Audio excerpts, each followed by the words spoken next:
ರಸ್ತೆ ಇದು 14 ಗುಂಟೆ ಜಾಗ. ಮಳವಳ್ಳಿಯಿಂದ 8 ಕಿಲೋಮೀಟ್ರ್ ಆಗುತ್ತೆ. 8 ಕಿಲೋಮೀಟ್ರ್ ಆಗುತ್ತೆ. ಸೂಪರಾಗಿದೆ ಜಾಗ ನೋಡಿ. ಅಲ್ಲಿಂದ ಸ್ಟಾರ್ಟ್ ಆಗುತ್ತೆ ಒಂದು ಪಾತಿ, ಕೆಳಗಡೆ ಒಂದು ಪಾತಿ ಬರುತ್ತೆ. 14 ಗುಂಟೆ ಬಾಕ್ಸ್ ಆಗಿ ಸ್ಕ್ವೇರ್ ಆಗಿದೆ. ಅಕ್ಕಪಕ್ಕ ವಿಲೇಜು ಇದೆ. 1 ಕಿಲೋಮೀಟ್ರ್ ಒಳಗಡೆ ವಿಲೇಜ್ ಇದೆ. ತುಂಬ ಚೆನ್ನಾಗಿದೆ ಜಾಗ ನೋಡಿ. ಇದಕ್ಕೆ ಬಸ್ ರೋಡ್, ಇದು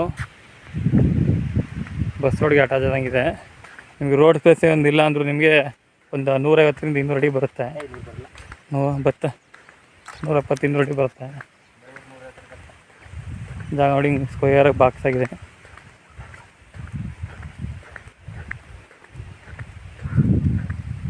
ನಿಮಗೆ ಇಲ್ಲೊಂದು ಅರ್ಧ ಗಂಟೆಗೆ ಒಂದು ಗೌರ್ಮೆಂಟ್ ಬಸ್ಸು ಇದೆ ಮಳವಳ್ಳಿಯಿಂದ ನೋಡಿ. ಇಲ್ಲಿ ಸ್ಟಾರ್ಟಾಗಿ ಅಲ್ಲಿವರೆಗಿದೆ ಜಾಗ. 14 ಗುಂಟೆ 2 ಪಾತಿದೆ.